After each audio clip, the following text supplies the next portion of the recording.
Fresh na fresh. Papatanggal ko po kay Papa yung biwas. Ay, parang naputol na puhan eh. Parang nilagot at abay madami sa bid. Buhay na buhay. Wow, sarap po. Skabetching papaya. Salamat. Aba, ay talaga namang ang prito ni Milutay. Di tinipid. Tinipid sa ulam. Salamat, Milo. Okay po. Tita Hoya! Oh, skabetche. Salamat. Sige.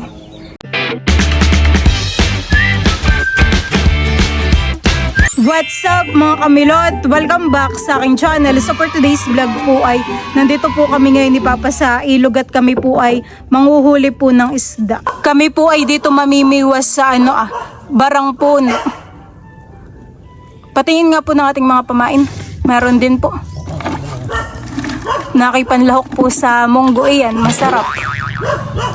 Kinikibit na po dito yung isa. Uy, bayon. Gumagalaw po. Kasi baka po sumangat hanit. Marami po diyang sanga. Meron pa pa. Ano kayang huli? Aba, ano yan? Mga agat. Ito po yung nahuli namin. Mga agat. May huli agad. O Papa? Akala ko po yung isa kinikibit rin. May huli po. Tagpi. Kami po ni Papa ay may dala po ditong cooler. Ilalagay ko po itong isda. Mayroon pa po ditong isang tagpi. Sa sobrang init po, baka po ito yung masira. Yan. Tsaka ko po tatakluban. Kahit walang yelo. Papa po ay lulusong at yung isa po ay sumabit. Bah, malalim po palahan eh. Dito po sa aking likuran ay may puno po ng busaing. Ito po yung gulay. Ito po yung niluluto. Kaso po ay walang bunga. Bulaklak laang. Ito po yung binlag po namin ni Mama na ginatan. Si Papa po ay bumaba na ng bangka para makakita po niya kung may huli o wala yung Oo. Meron po. Talakitok. Abay, talakitok. Akin na po. Ito po yung nahuli ni Papang talakitok. Pakaputi naman po na ito, Fresh na fresh. Papatanggal ko po kay Papa yung biwas. Ay, parang naputol na po, Parang nilagot at abay madami sa bid. Buhay na buhay. Tanggalan mo po muna ng biwas at baka biglang makalimutan ay. Pagluluto ay merong. Para yung isang bangus. Bakit po may biwas? Kibit na rin po yung isa. Aba, talakitok. Maliit pong talakitok. Pati po bagayan yung kanibit. Malaki po. Ay, nakal. Ay, sayang. Sayang. Ano po kaya yun? Ayun. Baka po yun ay kumibit ulit. Ano kaya? Hindi na. Awan. Sayang. Malaki pa naman puhan eh. Kabitan mo lang put, baka mamay kumibit na naman. Wala ako na may. Huli na. Gumantay. Sayang. Nakakapanghinayang.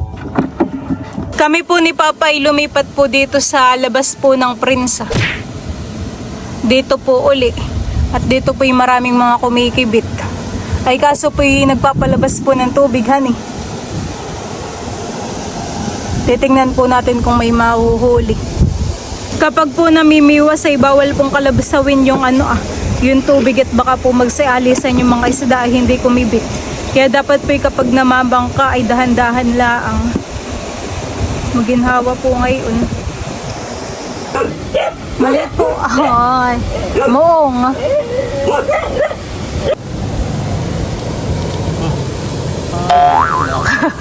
Nilalangoy po yung isa. Nakay malayo na po ang hayo. Baka Papay talakitok.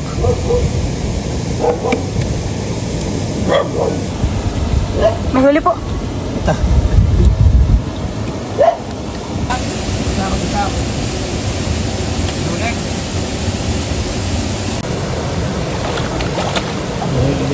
May huli po.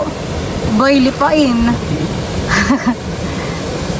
Kiling na po yung isang iyan, Nakikinikibit po.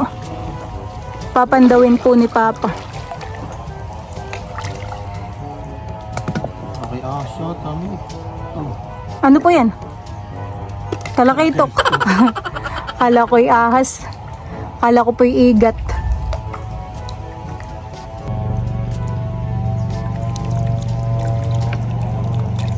Wala.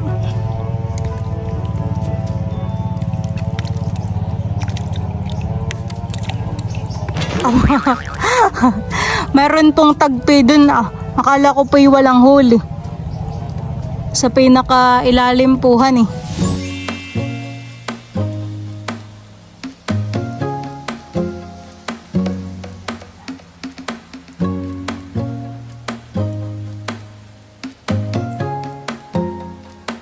Kami po ni Papay nandito na po sa tapat po ng kubo.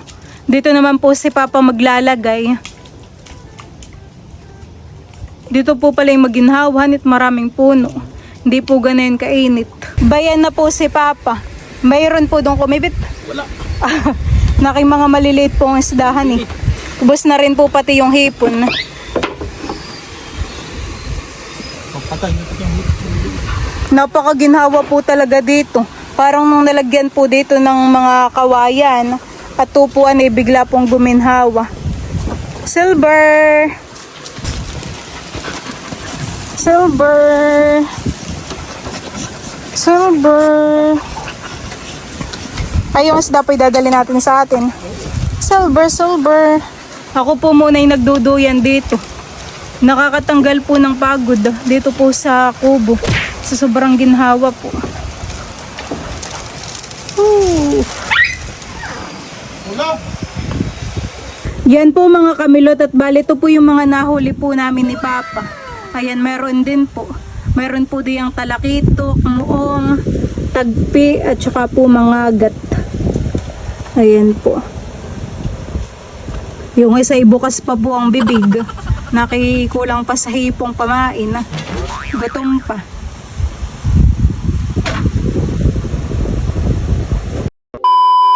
Ito pong mga isda ay lulutuin ko na po ngayon. Bali ito po yung mga nahuli po namin ni Papa. Dinagdagan ko po ng isda. Ayan po. Iba't ibang klase po ito. Iba't ibang klaseng isda.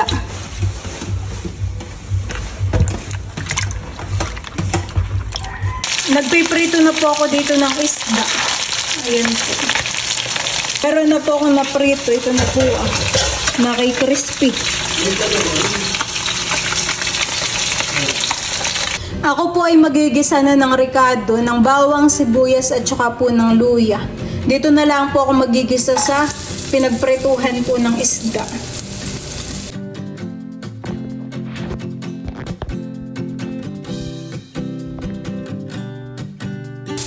Bango ng amoy.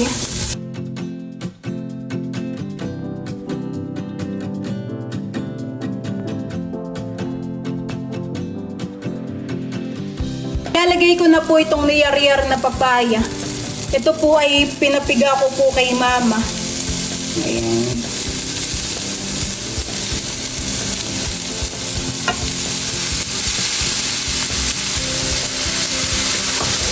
Akin po nga haluin.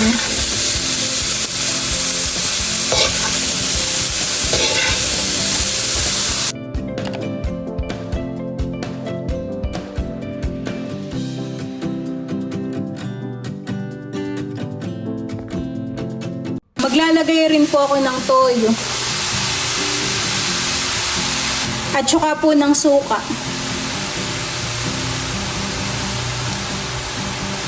Bubudburan ko rin po ng paminta.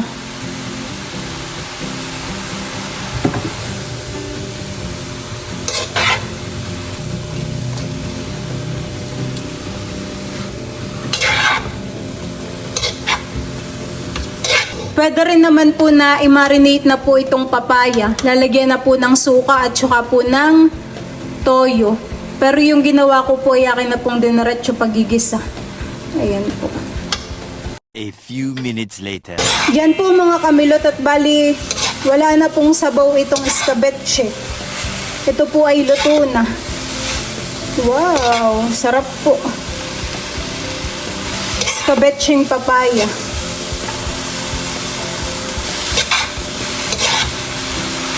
Akin na pong papatayin yung apoy. Ito na.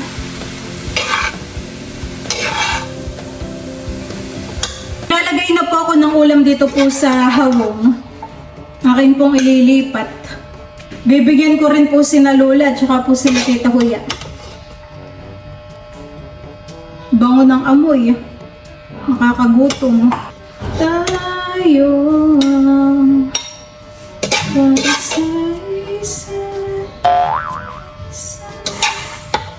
lalagyan na rin po natin ito ng pritong isda.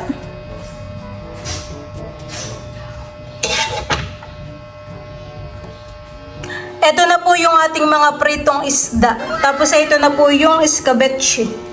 Ayan po. Yung ibibigay ko po kala Lola, ilalagyan ko rin po ng ng isda. Tita Huya! Oh! Escabeche! At saka pritong isda. Oo, wait, dami naman lang. Bumawi nga sa isda eh. Salamat. Sige. Ito naman pong isa ay kala Lola. Si Lola po yung naglalaba yata. Bye di Lola. Escabeche. Tsaka po may pritong isda. Salamat. Aba, ay talaga namang ang prito ni Milutay. Di tinipid. Tinipid sa ulam. Salamat, Milo. Okay po. Ito naman po ay kay Tita Joe. Tita oh. Ulam. Salamat. Nakalagay pa sa Tupperware. Kainan na. Kain na na. Kain po tayo. Masarap po itong pritong isda. Ito na yung lahat na escabeche natin.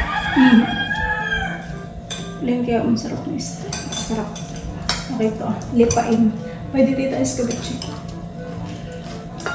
Kain po. Kain po tayo. Hindi natin nalustan. Isang buwan na.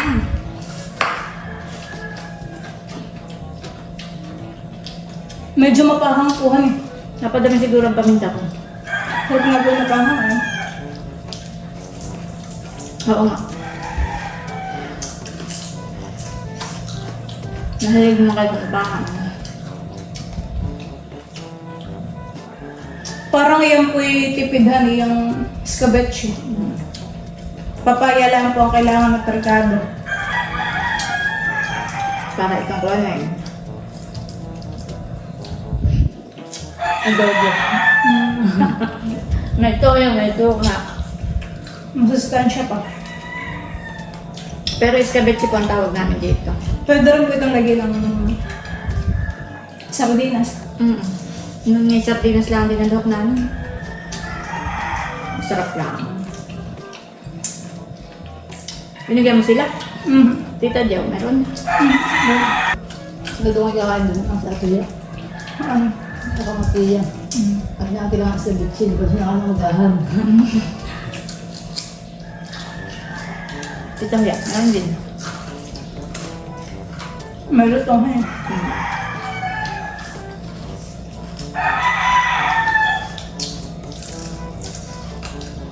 Si Papa po yung nasa kubo. Kaya po hindi kami kasabay. Pero ano lang natin ang ulam. Yun naman po mga si Idro na may nasa school.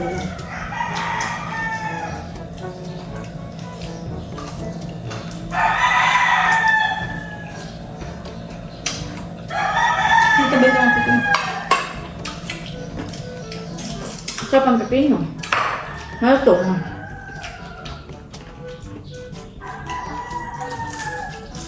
Pati po yung sudahan, crispy.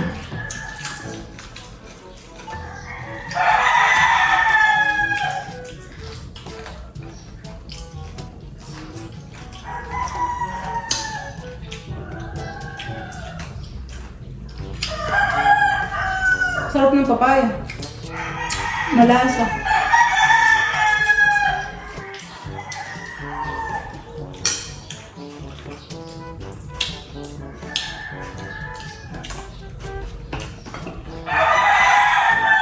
Marami kayong huling isdahan eh. Sinama ko lang po yung huli namin ng ano. Pero madami din yun. Ano sinami, may nasa rep pa. Kaya lang niluto ko pang sinigang.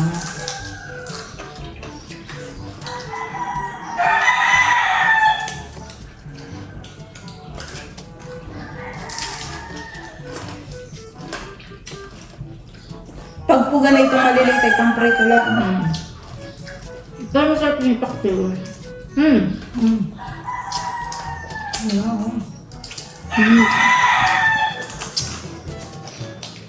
Ito yung nakiyan po sa akin yung coating. Yung isa lang na doon. Ay, tatlo. Ako sana hinakot. Yung isa ay tangay-tangay, tapos yung isa yung yan Baka saan gusto mo ilipat. Talakitok. Sarap ng Okay. isda. Nakapreto. Maluto.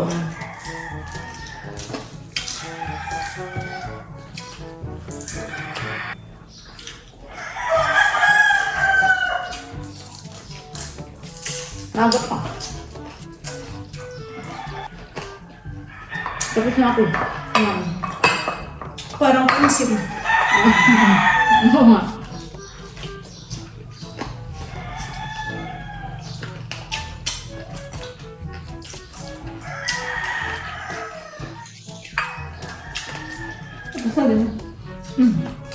Ayaw mo na?